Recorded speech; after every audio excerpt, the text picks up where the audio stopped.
Khaled is an actor and a writer and a producer and an activist and a revolutionist, and he started his career, he grew up in between the UK and Egypt, and he started his career as an actor, trained as an actor, and then quickly encountered the reality that working in mainstream Western productions, there was not really any roles on offer other than terroristic ones, and so was very quickly confronted with the choice about whether to engage on that kind of cultural battleground or not.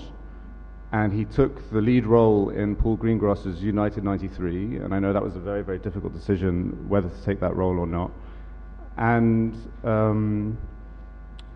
through his skills as an actor, sort of transcended the role and turned it into something more than it was on the page, and I guess sort of translated something about that cultural perspective that would have otherwise been absent, and with his performance caught the attention of Hollywood and was then offered the lead role in The Kite Runner,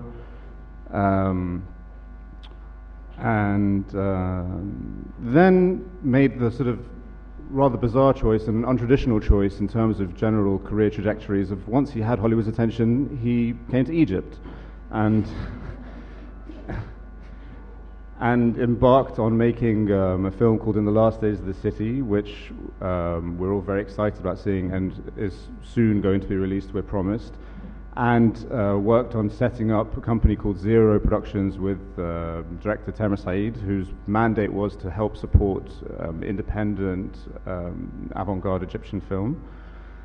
And then the revolution began, and he was very involved with the revolution. He's one of the co-founders of the Mosireen Collective, who was and maybe will continue to be one day a video or a kind of collective of cultural producers who are making videos about the revolution and about what was going on in the street, about the various political, economic, social issues to do with the revolution, and so was engaged in the translation of the revolution and its narratives and its events to both the domestic audience and to a lesser extent, but also an important extent, to an international audience.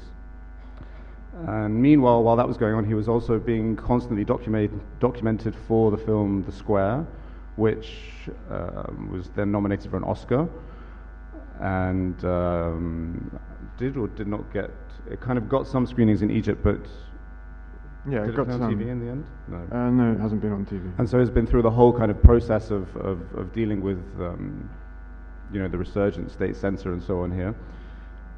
And so in multiple ways, Khaled has been involved in translating both the revolution and the kind of Egyptian cultural perspective, and going both ways. And he's someone that moves between both spheres of East and West, or whatever you want to call them. And yeah, he's someone that I remember, I think we had a beer in London like 7 years ago, and Khaled was talking about moving to Egypt and about all the plans that he had and the things that were achievable, and I was saying how it was all impossible and there was no point and he was going to ruin his career. And he just said, we need to change the rules. And that's really something that I think Khaled always has at the front of the way that he behaves and the way that he engages with his work and with the world, and that there isn't anything that can't be fixed or changed or adapted somehow. And so I'll hand over to Khaled. Thank you. That was it's an honor to be here, and it's an honor to be introduced by you, Omar. So thank you.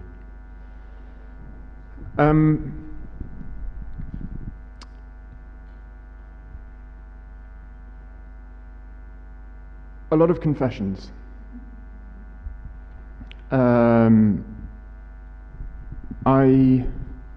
First of all, I don't know what I'm going to say. And I've taken the decision to occupy that space because I think it's very important, and I think in and of itself it means something. I was speaking to Salma Tarzi yesterday, after her session. We were talking at the dinner, and I was speaking about an experience that maybe a lot of people in this room share or have had. And the last session, which I thought was a really wonderful session, I think as well, it was very interesting to me that it was going into that space in which you somehow just don't know what to do, don't know what to say, don't know where you should position yourself, don't know where you should move. And I kind of liken it to, if anyone here plays chess, I'm not a very good chess player, and when I play chess, I kind of try and, I can imagine what happens if I make my first move, what the next person might do, and then I think what they might do, and then I think what I might do, and then I'm suddenly in front of this mass of possibilities that is too big for me, and I just kind of sit in that territory which sort of shimmers in front of me, and I don't know where to go from there. And I find that very much so, kind of a lot of us are in that position now.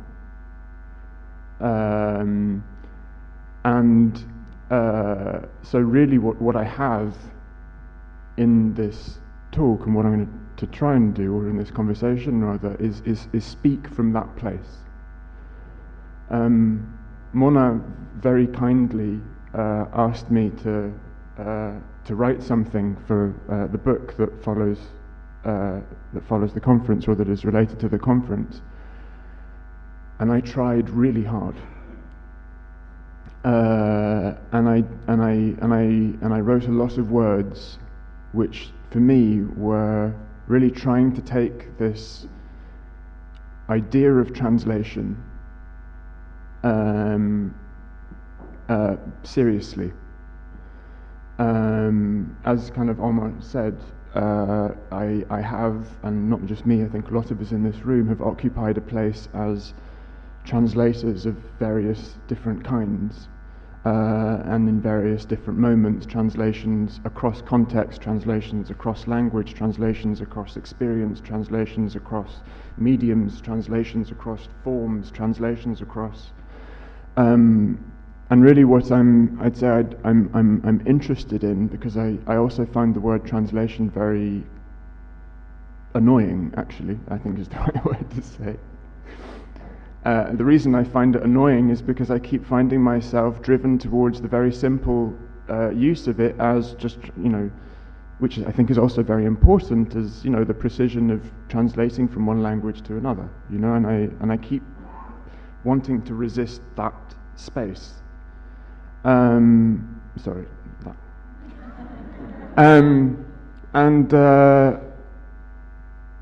And so really I think what I'm interested in is, in the last few days, this is how it's occurred to me, is translation as a primary act, rather than as a secondary act.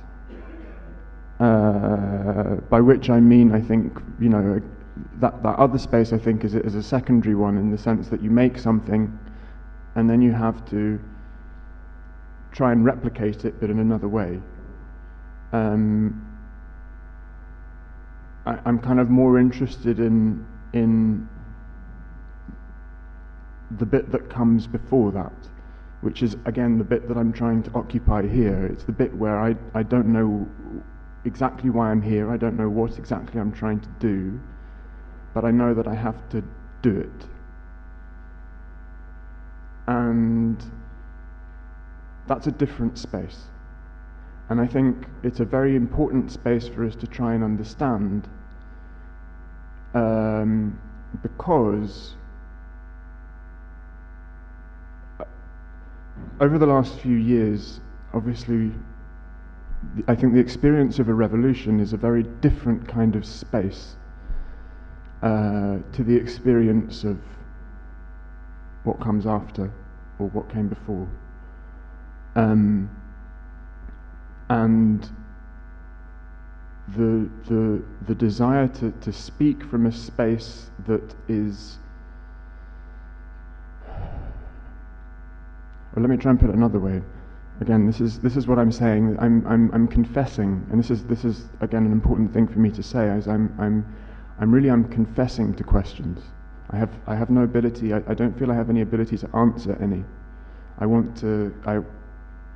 I genuinely want to confess to them, because I feel like that's the space I have to go to in order to try and get beyond it, because otherwise all I feel that I do is I just reach a wall of received ideas that I can't get beyond. And I feel like those received ideas are exactly the legacy of what I'm trying to destroy, or not destroy, but move beyond. And if we truly want to enter a revolutionary space, then somehow that's where we have to. That's kind of where we have to go. Anyway,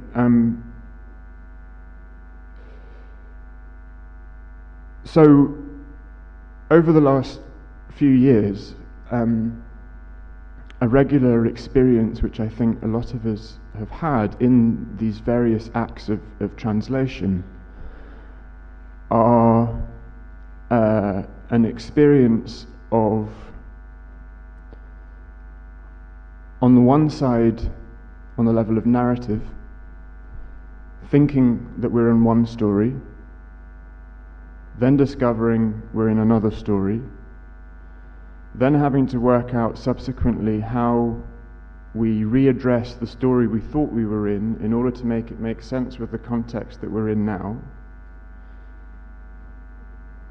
then fighting for something that we thought was that continuing to fight for something that we thought was there at the beginning as a way of trying to make it happen, and then constantly somehow this process repeating itself time and time again, and not just for us, for every single, I think, narrative that there has been in the revolution.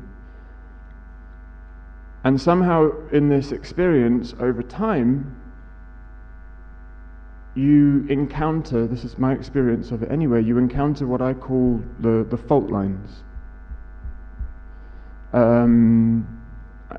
Again, I find somehow the only way that I can try to talk about these things or explore them is with a physical representation. I find it much more easy to explore these ideas with their physicality. And when I imagine fault lines, I truly imagine them almost in the geographical sense, like, you know, two tectonic plates pushing against each other, that either have the ability when they move against each other to create extraordinary earthquakes or release volcanoes, which are either immensely destructive or immensely creative and explosively, they create stuff.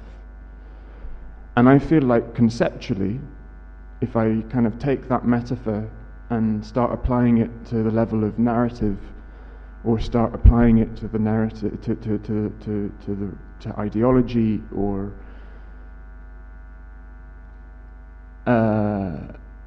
then in this sort of exploration of tectonic plates, ideas, narratives that bounce, that sort of reach massive friction with each other, and then something happens, that somehow reveals an architecture of ideas underneath all of these things on the surface, which somehow I feel like I have to get to know.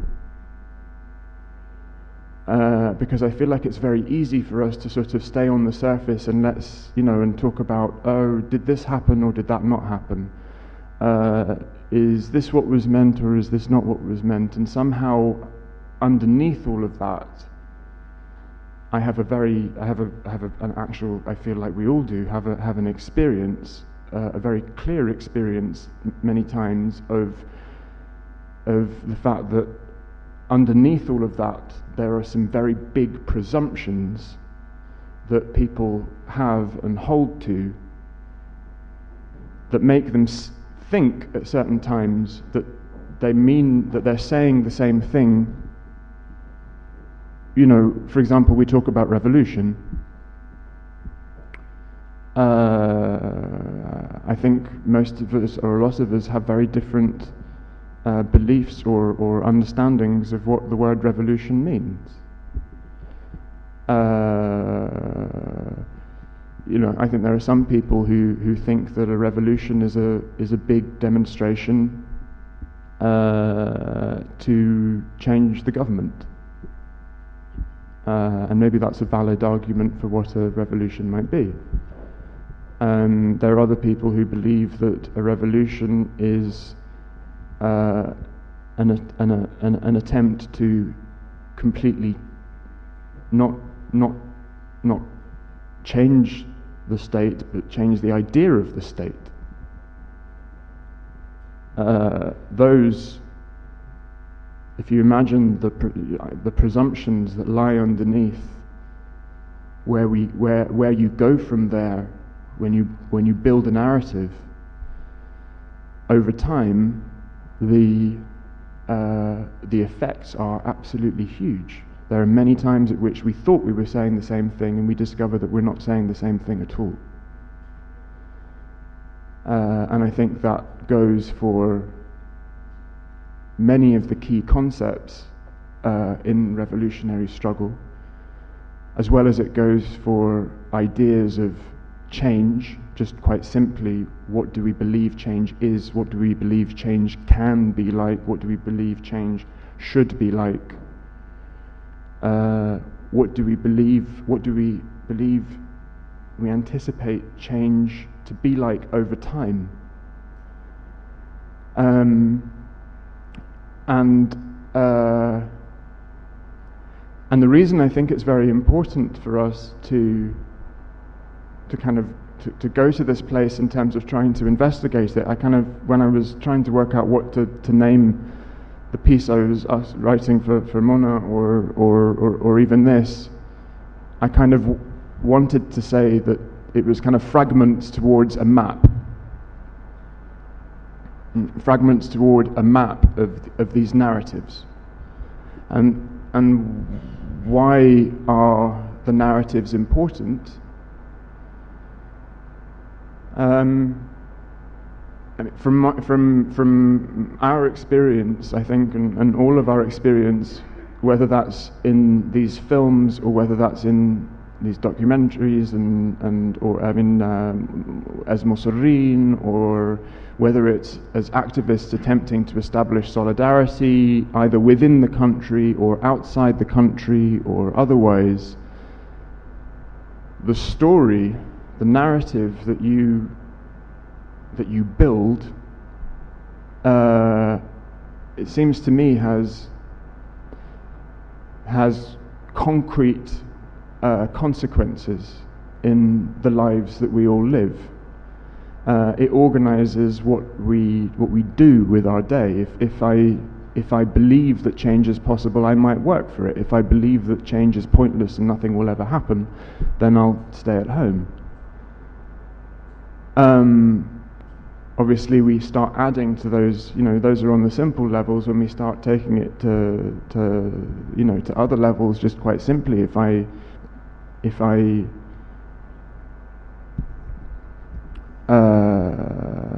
one that I like to say, because I think it's one of the other fault lines that we've experienced over the last few years, is the whole idea of organization and political parties vis-a-vis working on the street.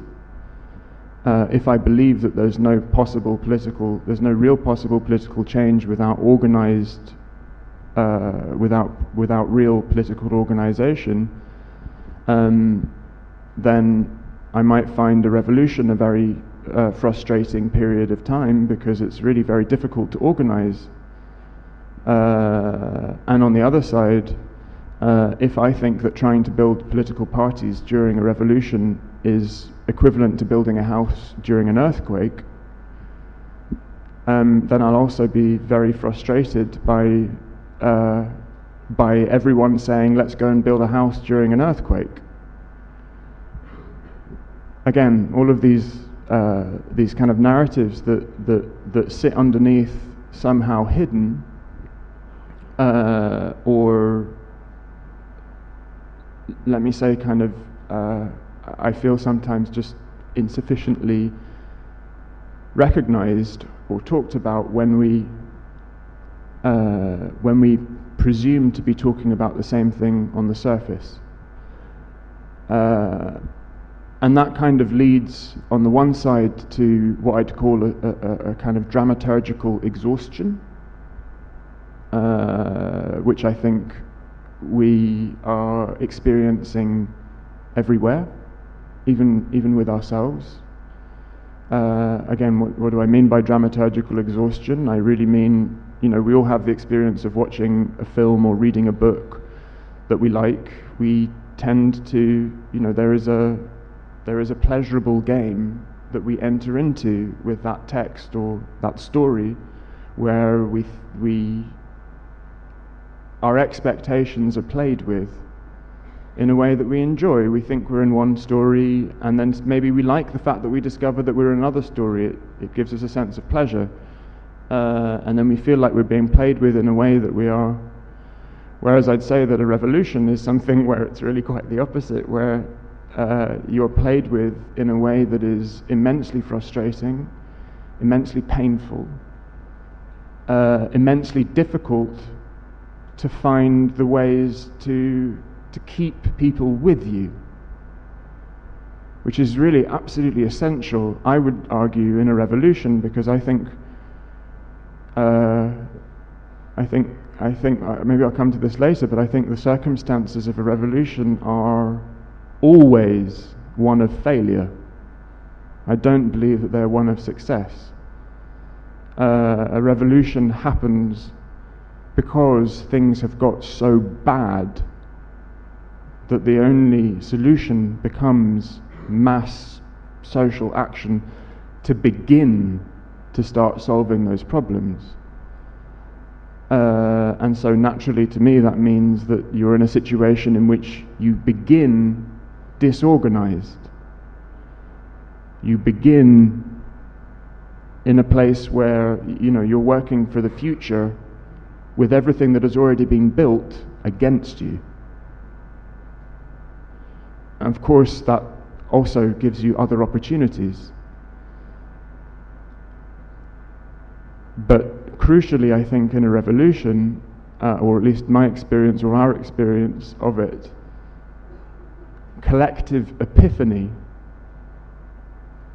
has extraordinary power.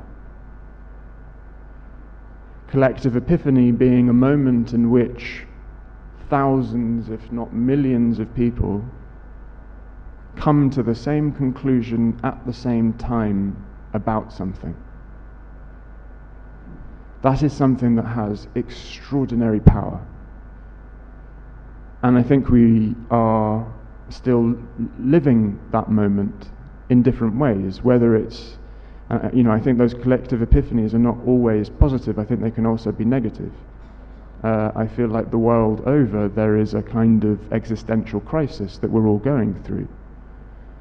I don't know if that's exactly a collective epiphany or the opposite of a collective epiphany. And I think that going to what, in a way, Mark was speaking about earlier as well, and I think lots of other people have been touching on, and also Samah was talking about yesterday, this difference somehow between a disembodied intervention into events and an embodied intervention into events. There's a big difference between trying to just, I don't know, describe something for the beauty, or I don't want to say just as if it's a lesser thing, but describing something or trying to, there's a difference between somehow doing that in a disembodied way and doing it in a way which is for that image or for that event or for that. It's a very different relationship. And insofar as over the last few years and over the years to come, I'd say we are deeply and have been deeply engaged in trying to understand what we need to do to somehow bring those points which are in tension but not close enough to allow that moment of epiphany to happen, how you bring them to each other. And I'd say that underneath that is all of these fault lines, which, in trying to write the essay or in trying to think about this, I wrote a list, which was very liberating, but I wrote a list of some of the fault lines as it occurred to me, the big fault lines, the things that I just keep with people who I love or people who I respect or people who I think the same thing as, the bits where suddenly we go off in different directions. And again, just to repeat why I feel that's important is because it's one of your most important tools when you infrastructurally are in a disadvantaged position. If you don't really have buildings, if you have to hide from the street, if you don't have a legal apparatus which allows you to thrive, if you don't have money, if you don't have even the language, if you don't have the legacy of cultural norms or even dogmas that is on your side, then somehow one of the major territories in which you're going to be fighting is going to be on the level of ideas, is going to be on the level of the power of those ideas and the way in which they might participate in building a future.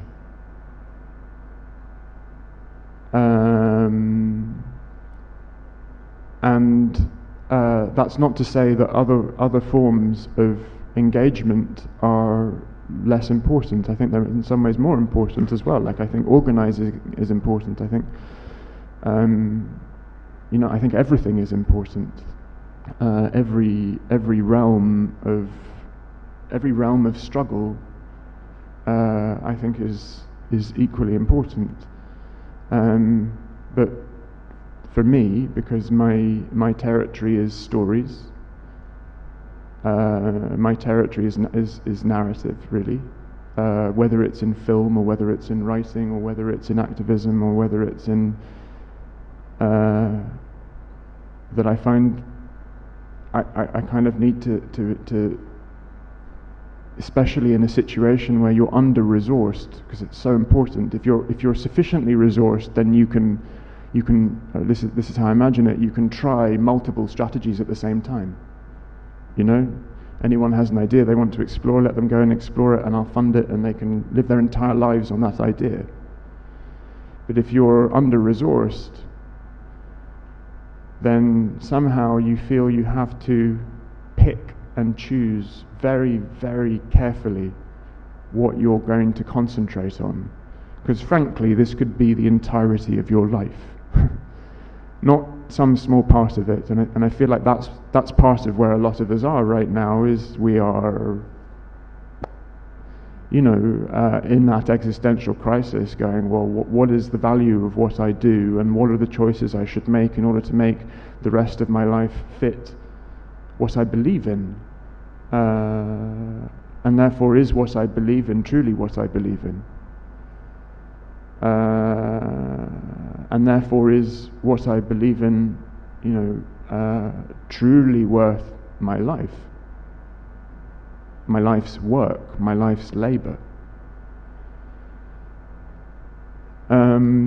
So you find yourself in a situation, as I say, where you have to pick and choose very, very carefully, and that's why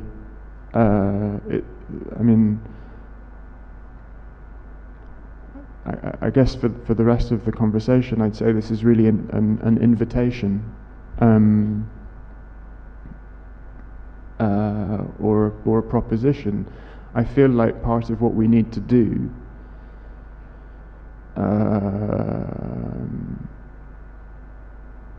is is translate ourselves. Or I guess in another sense is to try and find what it is, or to keep trying to find what it is underneath where we are, where we were, and where we want to be.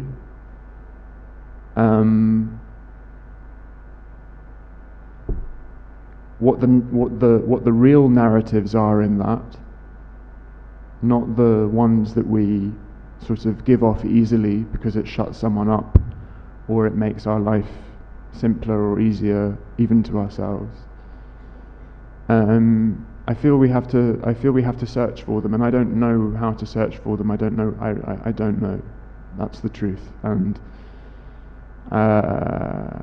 I want to go to that space because I feel like I have to, or at least that's where I am. That's where I am now, right this second.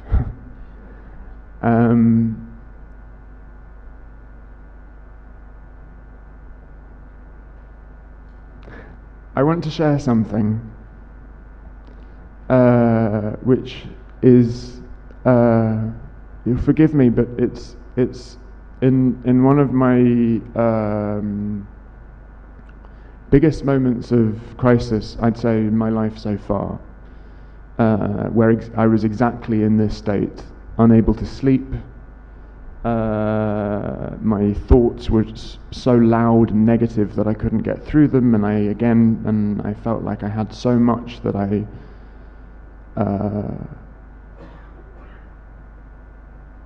just the density, the absolute density of thoughts in my mind, and the confusion surrounding them, and the sense of exhaustion and failure, and not failure of just personal failure, were so huge that, and talk about solidarity. A friend who happened to be in the US sent me this video, which at the time I'd never seen,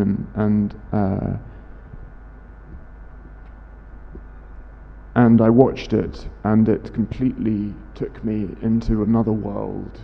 It freshened me, it made me see something that I couldn't see, it made me understand something that I couldn't understand, and it kind of took me on a journey. And it's a video, it's 7 minutes long, and it's and really for me it's been like a monument, again, to physicalize everything. It's been like a monument for me that I keep returning to try and understand. Every time I feel confused, I kind of return there because it takes me somewhere else.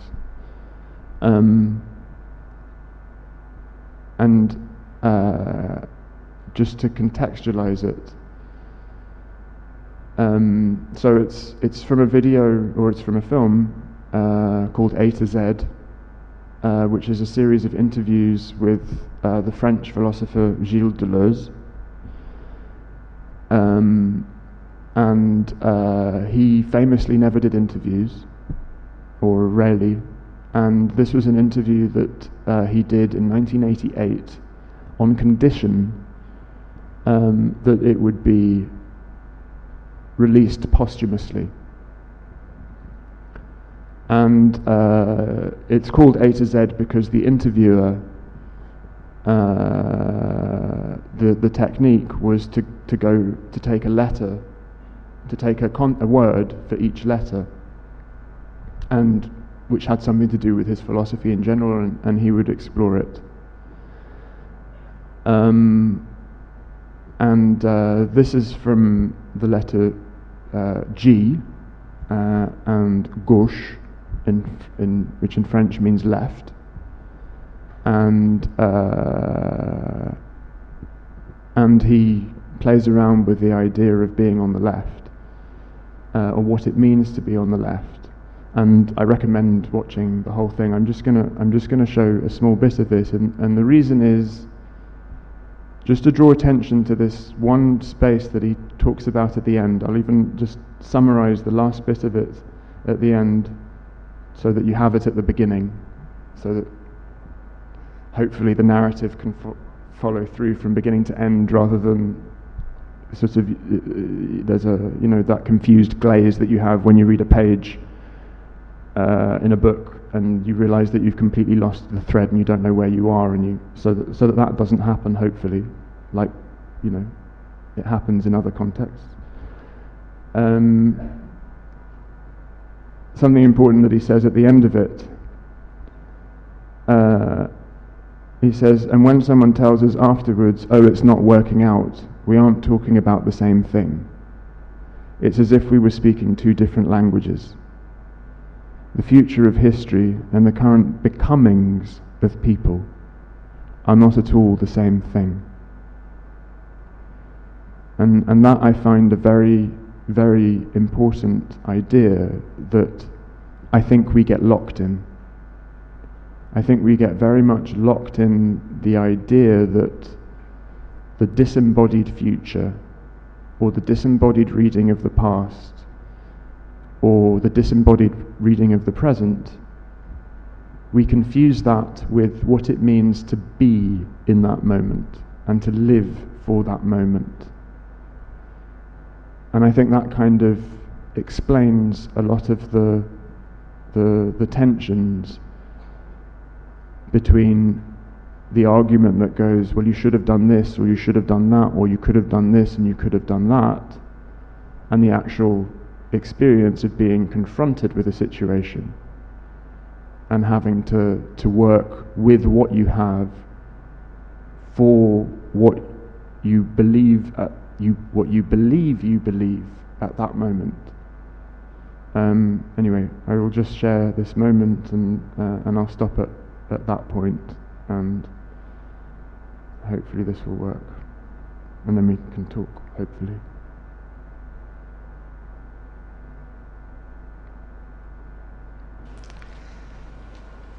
D'où G. G. Nous sommes rappelés à l'ordre. Et alors là, c'est pas le point de démence qui constitue ton charme, puisque nous allons parler d'une chose très sérieuse, c'est ton appartenance à la gauche. Ah oui, oui. Et ça a l'air de te faire rire, et j'en suis très très contente. Alors, donc, comme on l'a vu, tu es issu d'une famille bourgeoise de droite, et dès la Libération, tu es plutôt ce qu'on appelle un homme de gauche. Enfin, allons moins vite. D'abord, à la Libération, beaucoup de tes amis, beaucoup de gens autour de toi qui étaient étudiants en philosophie, adhèrent au PC ou sont très liés au PC. Oh, tous ils ont passé, oui, il n'y a que moi. Je crois, j'en suis pas sûr, mais tous ils ont passé. Alors, toi, comment y as-tu échappé? Moi, c'est pas tellement compliqué. Hein. Tous mes amis y passaient au PC. Moi, qu'est-ce qui m'en a empêché? Ben, c'est parce que je crois, j'étais très travailleur. Et que j'aimais pas les réunions. Ça, j'ai jamais aimé. Les réunions, on parle interminablement, tout ça, j'ai jamais supporté. Alors, quand même, être du PC à ce moment-là, c'était des réunions de cellules tout le temps. C'était l'époque, même j'ai un point de repère, c'était l'époque de l'appel de Stockholm. Tous ces livres-là, ils passaient leur temps, mais alors qu'ils avaient un talent énorme, ils passaient des journées à faire signer l'appel de Stockholm par un curé, par n'importe quoi. Ils se baladaient avec l'appel de Stockholm, je ne sais même plus ce que c'était l'appel de Stockholm. Mais ça a occupé, enfin, toute une génération de communistes. Alors moi j'avais des problèmes parce que je me disais, notamment des historiens, je connaissais beaucoup d'historiens communistes, plein de talent, et je me disais, mais mon Dieu, s'ils faisaient leur thèse, ce serait bien plus important pour le Parti communiste, qui au moins aurait du travail à montrer, que les utiliser à faire signer l'appel de Stockholm, appel stupide sur la paix ou je sais pas quoi. Et j'avais aucune envie, parce que j'étais ni bavard, je parlais pas, et donc, et faire signer l'appel de Stockholm, ça m'aurait mis dans un état de timidité, de panique. J'ai jamais rien fait signer à personne. En plus, il fallait vendre l'humanité, tout ça, c'est pour des raisons très basses que je me suis dit, mais ça s'est même pas posé pour moi, j'avais aucune envie d'être du parti. Mais tu te sentais proche de leur engagement? Du parti? Non, parce que ça ne m'a jamais concerné, c'est ça aussi qui m'a sauvé, tu comprends.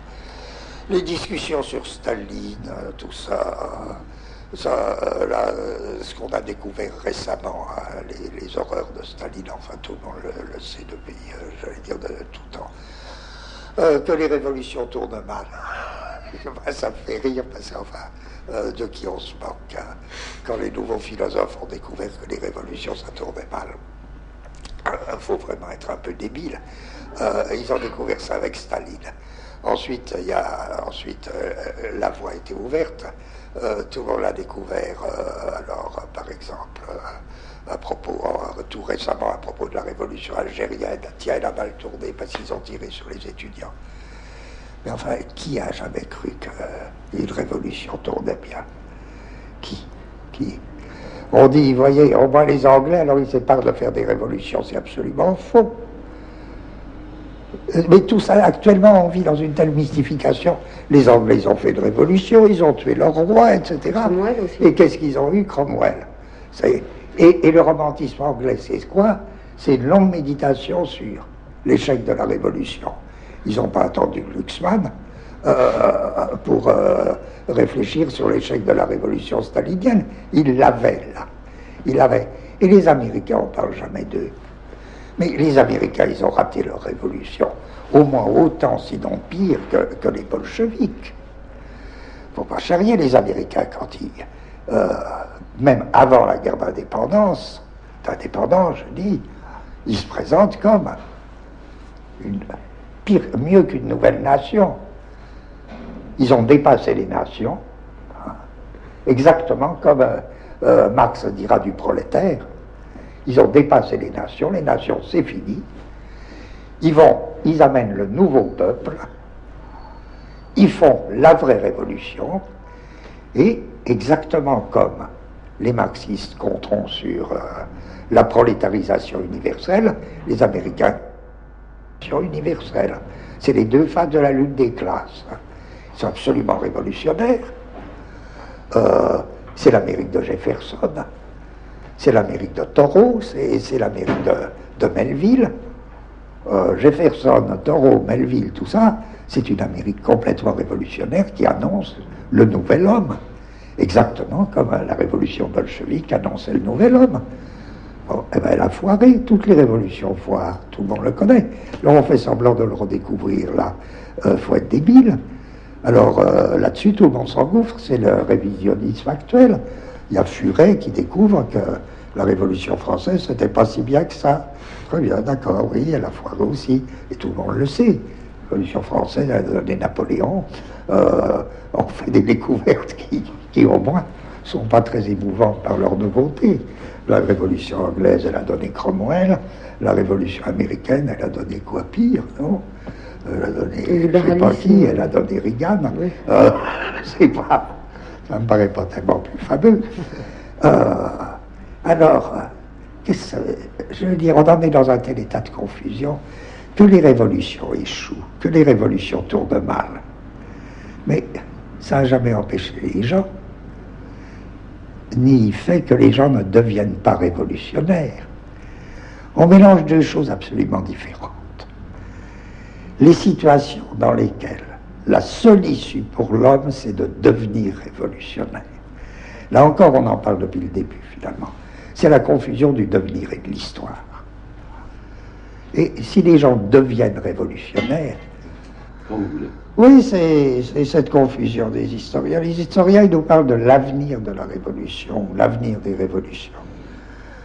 Mais c'est pas du tout la question. Alors ils peuvent toujours remonter aussi haut pour montrer que si l'avenir a été mauvais, c'est que le mauvais était déjà là dès le début. Mais le problème concret, c'est comment et pourquoi les gens deviennent-ils révolutionnaires? Et ça, heureusement, les historiens l'empêcheront pas.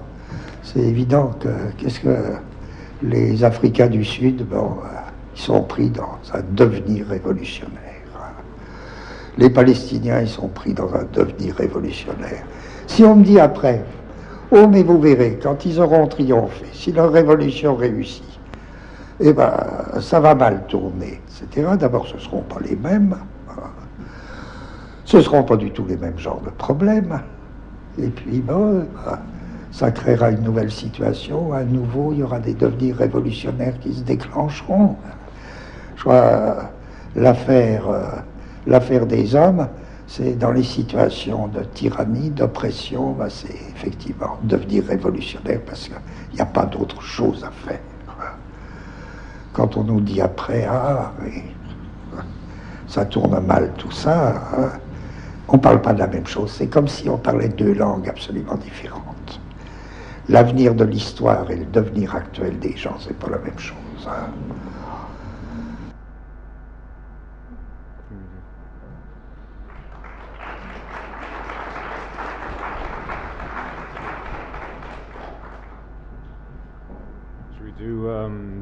All right, let's open up then to the floor if anyone has anything.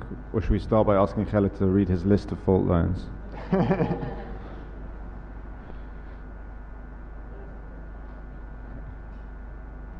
Well, it's not a... Oh, I have to move away from this thing. It's not a question, it's more of a comment.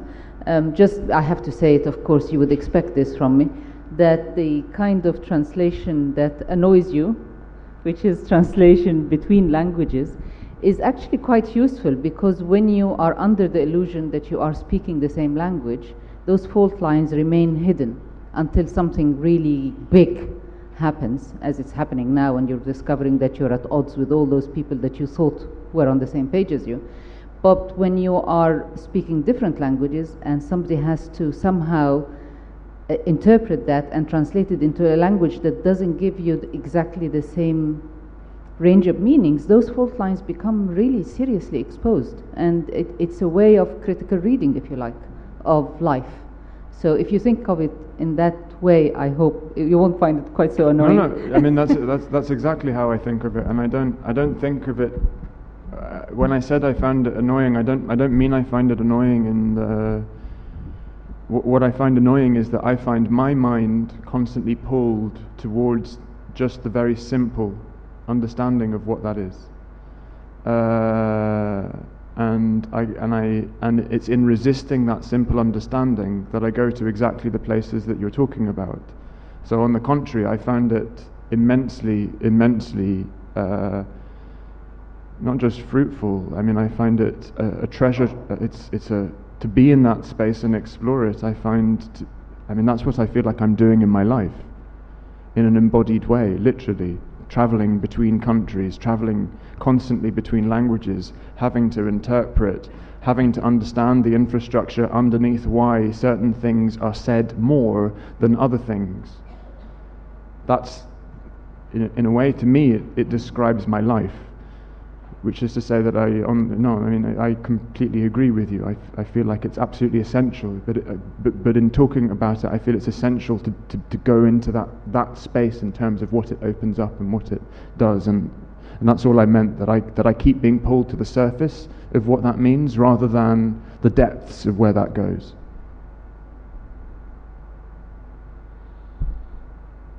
Next person, next hand.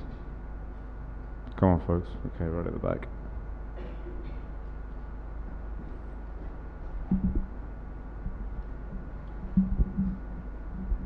Thank you. I wonder whether you can say a little more of what you like about Deleuze's view and how it helped you sort of understand your own positioning within sort of the revolution, before, after, history. I mean, whatever whatever your take on is, I would love to hear more on that. Thank you.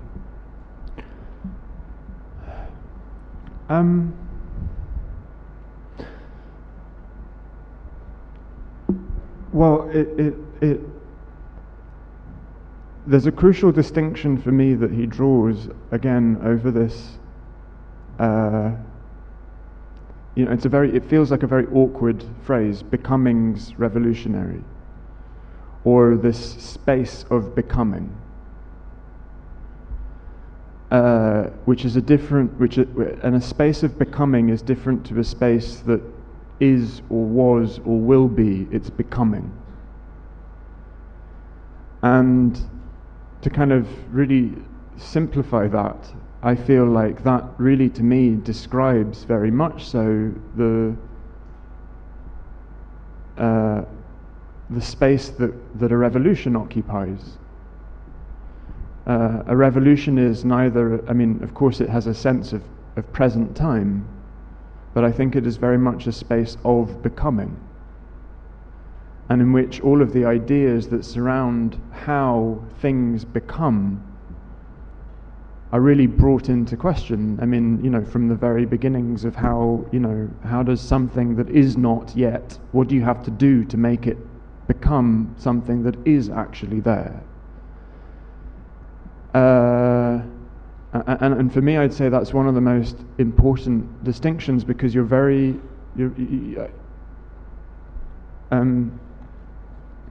I have a private way of describing things to myself, which is kind of, I believe in breaking binaries in general. And I believe in I've come to the kind of conclusion that really more important than, it feels like as human beings, we always want to kind of go, is it this or is it that? Are you going to do this or are you going to do that? And there is this space, it seems to me, where there's a third space, which is the tension between this and that. And obviously apply that to our situation. Are you going to be with the Muslim Brotherhood or are you going to be with the army? Are you going to be local in your interests, or are you going to be international in your interests? Are you going to this, or and so on and so on? And that third space, I really feel is very much a space of becoming. And one of the things that Deleuze kind of goes on to in that piece, and I'm not a great reader of Deleuze, on the contrary, it's one of the things I want to find time for in the coming years. But one of the beautiful things he goes on to describe in that piece, so his description of the left, he goes on to describe the left and uses a slightly Orientalist kind of description, but Orientalist with a Japanese and the Far East sense. And he describes being on the left as he does a metaphor related to writing your address on a letter. And he says that not being on the left, he doesn't say being on the right, he says not being on the left is the same as the Western address system. It starts me, my house, my street, my town, my city, my country, the world. And he claims, I don't know if this is true, but that in Japan they do the opposite. And he says that being on the left, it starts at the horizon. You start the world,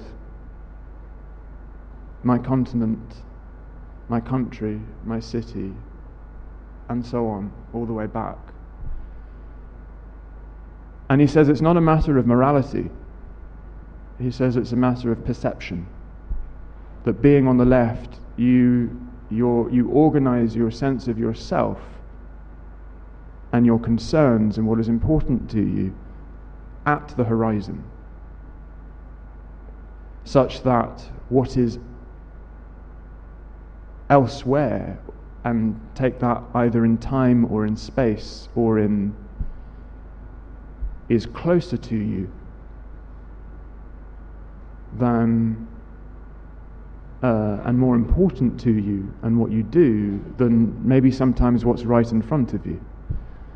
And that, for me, as a method of interpreting how I'm living my life, or why I'm trying to live my life in this way. I mean, I do. I mean, I feel like we are all, I feel like a revolutionary act is pitted at the horizon. Of course it is now. But it's really about making something happen in the future, and then it's like you make the sound, the volcano erupts as a call to the future. And the more you can keep that space open, the more it has the potential to be actualized. But of course, again, going back to that, in terms of how you then interpret how you interpret the present, if that's where you're going, that space of becoming, or the horizon, or the future, that means that you're kind of at a disadvantage. I mean, you know, who goes out into the sea in a boat that hasn't been built yet? You know, it's kind of, obviously it's counter-instinctive, and I'd say that in a way, that is politically what is demanded of a kind of revolutionary space, as opposed to a place where actually everything that's come before already has its armies, already has its buildings, already has its institutions, already has its laws, already has its money, already has everything. I mean, in a sense, we kind of need to describe or understand the situation of why it's such a funny joke that all revolutions fail. And of course, what he's saying is that all revolutions fail within the terms described by history, or maybe in the circumstances of how it's experienced in living. But as he says, it's always a new situation. You know, it's not. And I mean, that's very much so how I read it. And so for me, to give the short answer, what it does is it allows me to begin to understand what story I'm in. And when I begin to feel like I know what story I'm in, then I begin to think I know how to start behaving, or what to start doing, or whether to feel like a failure, or whether to feel like, no, that was the best that could be done, or this is the best that can be done. You know,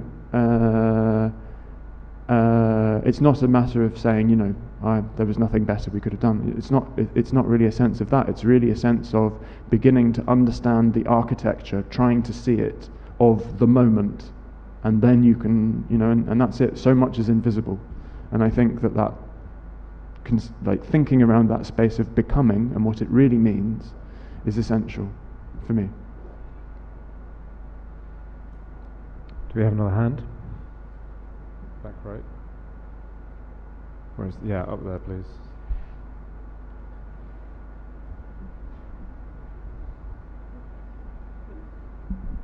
Hi. It's not a very elaborate question because I'm thinking loud here. When you are talking about the left and the right and the space in between, for me, that's already thinking binary. I think somehow, you know, how I understand Deleuze is more like we are always in the process, in the in-between, where things are always unfinished. Yeah. So it is unfinished ourselves, it's unfinished the revolution, as it is unfinished the hegemonic projects, you know, as Gramsci will say, right? So I like how we are not only here, but also in other seminars, we are thinking of spaces. And even translation is becoming an act of conquering a different space. Putting these two things together, I'm trying to understand if conquering different spaces and the multiple changing spaces, and this is my question, can provoke a sense of fragmentation in ourselves. In the way fragmentation can what? Sorry. Can produce a sense, an experience of fragmentation in the way we go through things. And, well, what's your view on this, and how do you experience that? If it happens, I don't know if it makes sense for you, no? But again, it makes very much sense. I mean, first of all, I completely agree. I mean, that's what, and again, that's part of the frustration is that the language, you feel like your language fails, and I feel like even in trying to speak in a language that is outside binaries, language fails. I mean, that was the same thing that happened yesterday with Lille. He, she, they, X. Like we fail. We don't know how to even speak in that space, and if we find it difficult to speak in that space, how are we supposed to create that space? And that fragmentation. Yes. I mean, that's what I feel I'm living. I mean, it's not just what I feel like I'm living. I feel that's what I'm living for.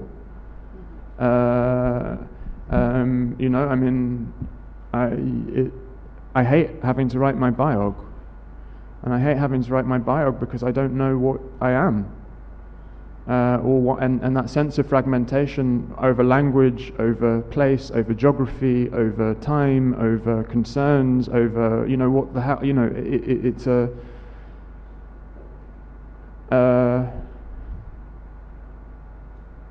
But on the other side, I feel it's a huge privilege. I feel, the only place I ever feel at home is when I'm in between. Everywhere else I feel a massive, and I'm just speaking very personally here, I feel a massive discomfort and so I'm caught in constantly saying goodbye, and that hurts. I mean, literally, that fragmentation hurts. I'm constantly saying goodbye. Just that. Of course, I'm also constantly saying hello, which is nice. I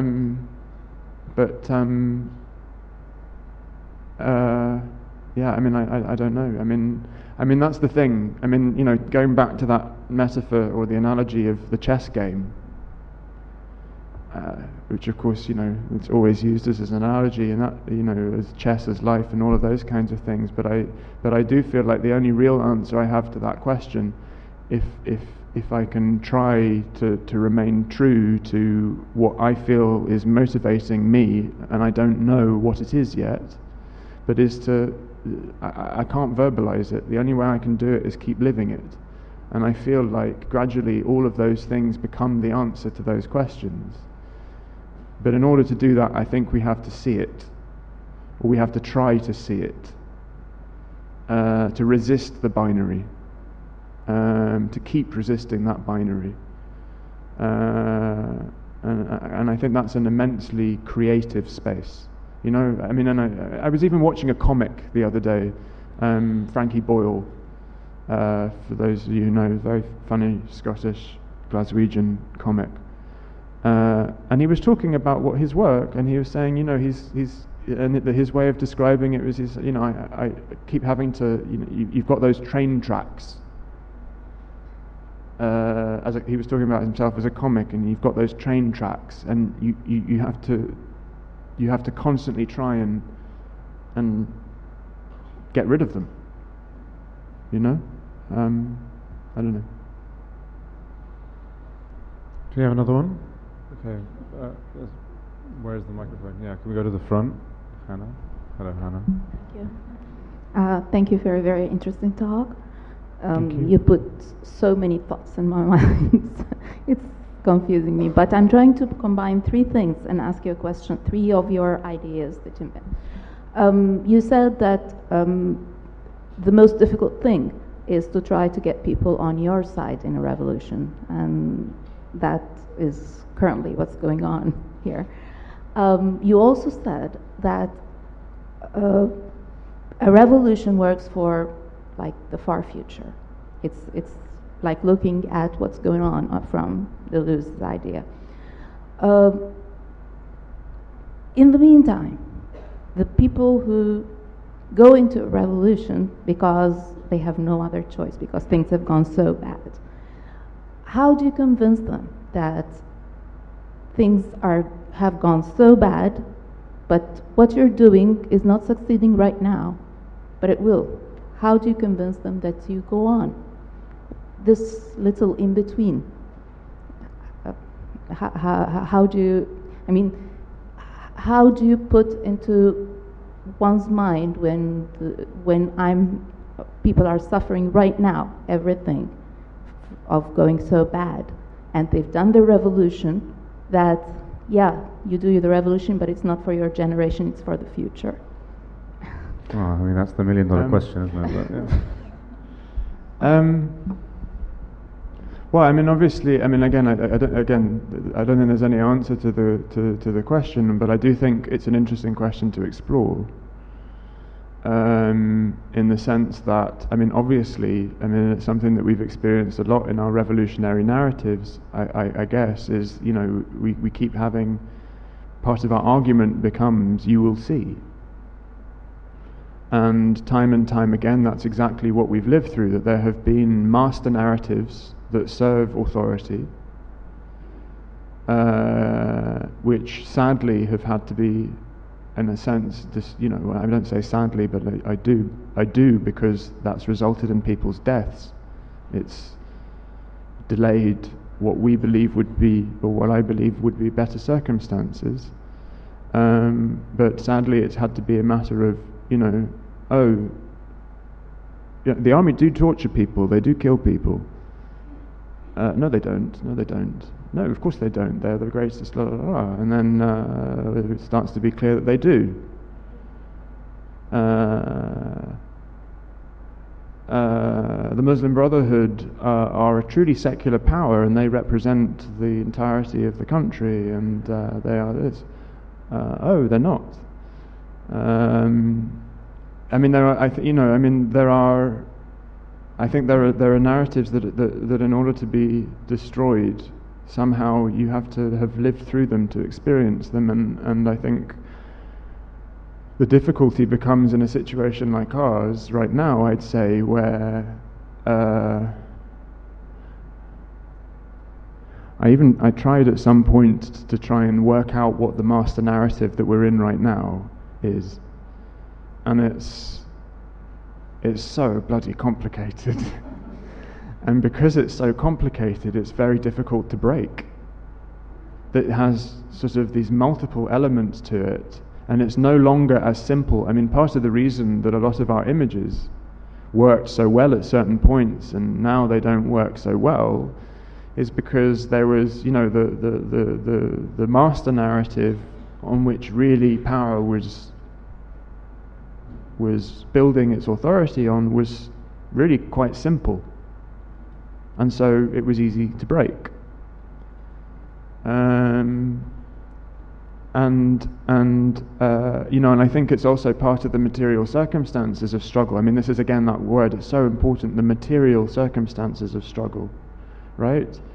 Which is, you know, in a sense, you know, don't come and philosophize at me, don't come and tell me your stories about what I want. Solutions now. I need solutions now. And those are the circumstances of a revolution. But equally, you know, and it's a privileged position to be able to, you know, I am immensely privileged, you know, I'm immensely privileged. I try and be responsible to the privilege, you know, I try and have those privileges and deal with them responsibly. But you know, I am in a position where it's been possible for me to not work for months, you know, to not work for money for months on end, and then when that completely ran out, to have my parents help me to be able to continue through this circumstance. And I don't say that ashamedly, I say that proudly,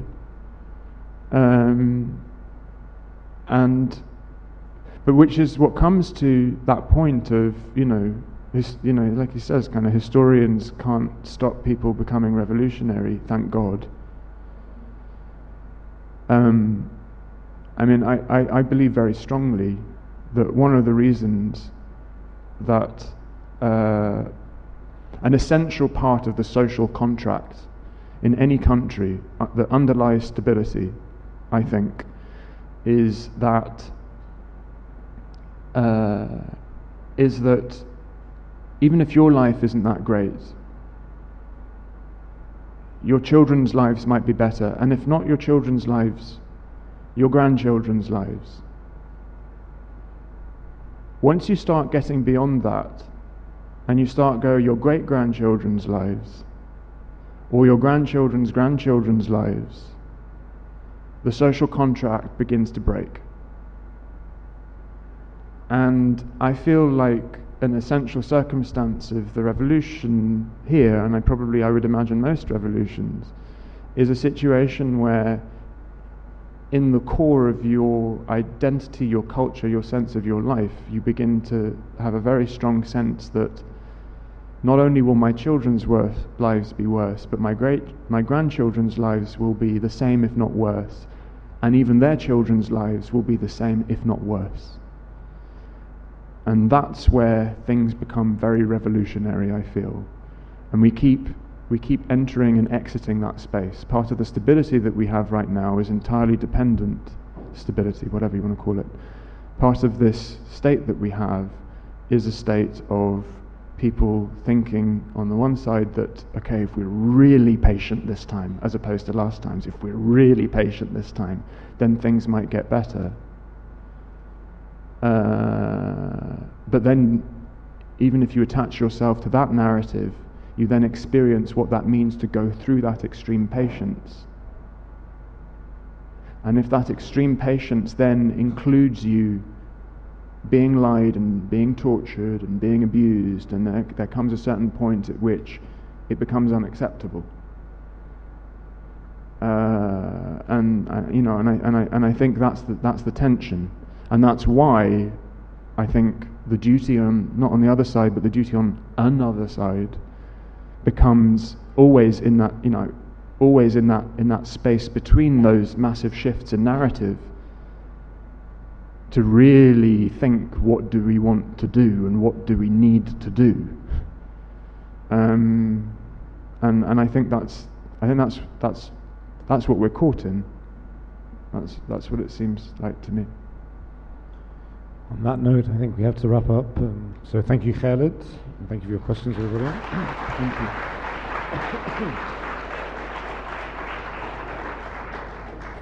And I don't know what time people are supposed to come back.